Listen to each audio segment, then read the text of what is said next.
So this is the new setup. I got some jars with some see-through lids so I can get no fog or spores on the lenses. And I can give them light from around. Now there's more reasons. I'll explain in a second. So right now, what do we get here? We got in the middle. I got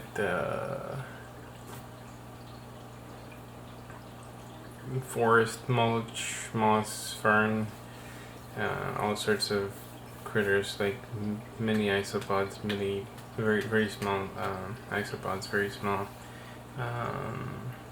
earthworms and mites and gnat larvae, and it's quite the full ecosystem in there. There's quite a bit of mulch, like leaves and detritus, some moss, 2 species of moss as far as I know, some lichen, and it's all sealed but not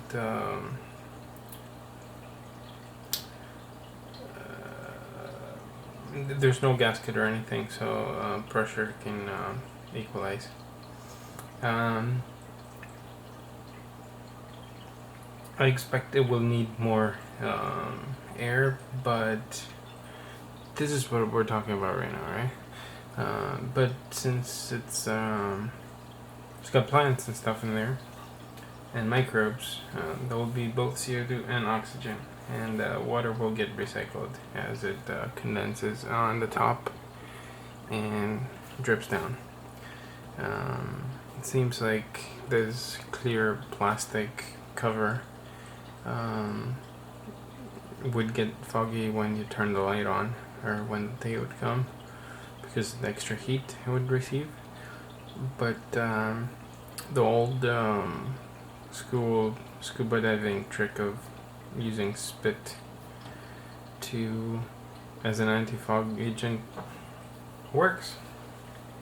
So this is the natural in the forest kind of ecosystem terrarium thing. To the right, I set up a bunch of hay. Basically, someone trimmed their garden, and there were a variety of things from little sticks and dandelions to tree seeds and grass seeds, let alone the actual grass clippings. To that, I did add some forest mulch to make sure that I seed a variety of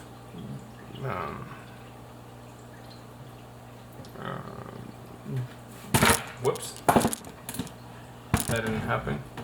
I wanted to have a variety of a decent biodiversity. I just have to refocus on that. Decent biodiversity, because I have tried in the past to spray some grass clippings with water and leave in a bucket with cover with some holes in. I actually took some frames of that, trying to do a time-lapse. Turns out it just mold, white mold. As you can see, there's quite a bit on there already. And there's nothing wrong with mold. That's probably the most common thing you're gonna get.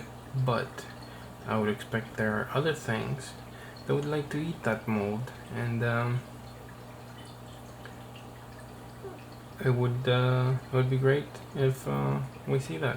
I actually set this up to do a time lapse of it, but the time lapse setup is not ready, so I'm just gonna do a video. I am doing a video right now. The actual items up front I set up to be in a relative constant focus plane.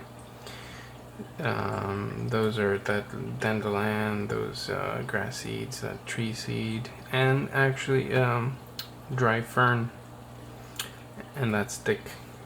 So you can probably see all that. To the left over here is just the substrate of a lion's mane mushroom that I've been taking care of for a few months now. I don't know, 4 months. Got a few flushes out of it. It wasn't that productive as a food source, but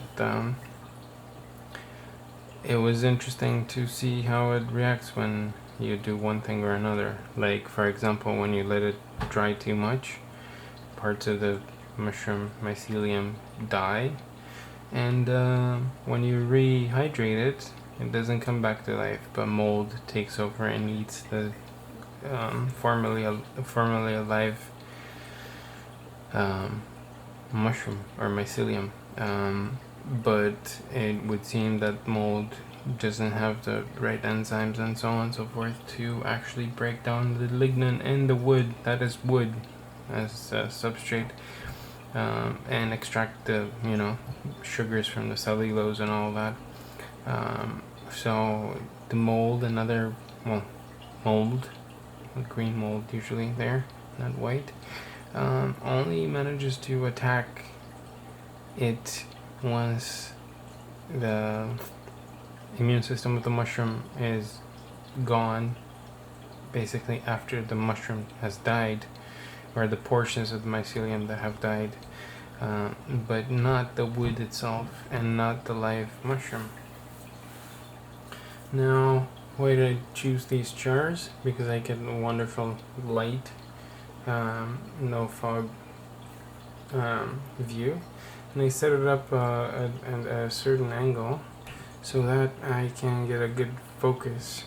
But if I turn it to the side, I'll show you in a second, like this, you can see some other interesting things. Whoops, not there. I gotta tap here to focus. I tapped the real world instead of the touchscreen. That happens sometimes. Yeah, you are getting some glare there. But I think maybe that is better. Yeah, that's pretty decent. So if you look at that,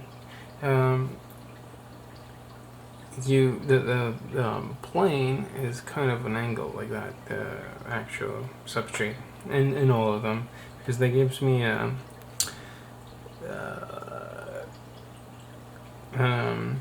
focal plane that's slightly at an angle from the actual substrate, so it looks like I am looking down, but by increasing it so much, I give more of a gradient, more diversity of humidity from like the water to the dry, so I have it pretty inclined, but my focal plane is even more inclined. Now this is full of life, but this will look very interesting. See, that's the inside, right? You can see that nice stuff. If you look from the side, you will see everything break down and decompose. And that's an earthworm that came from the mulch, and it stopped moving, but it's still wet. It may start decomposing very soon. I don't know. Maybe it didn't like something. Maybe there was pesticides in these grass clippings. I don't know. It looks like mold is really taking over.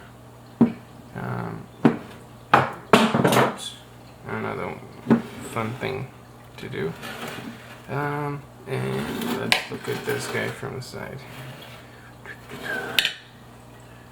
So around there, that's a good place to focus. Let's turn the camera.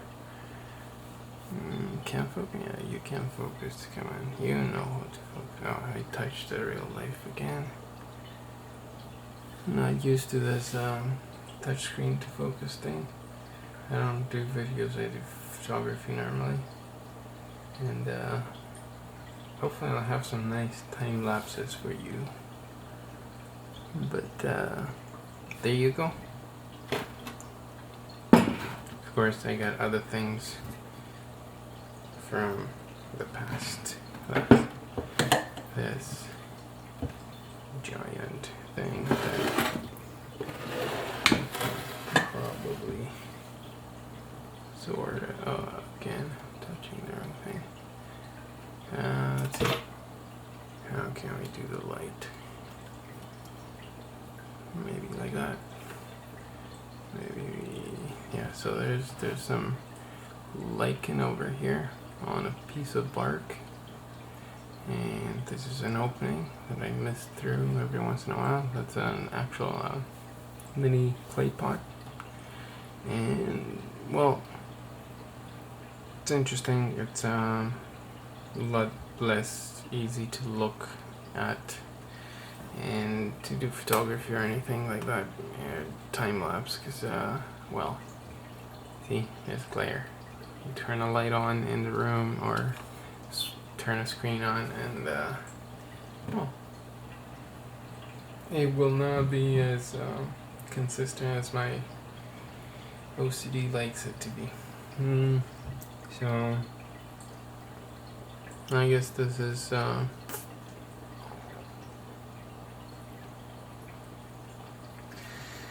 good first video. You guys have a good one.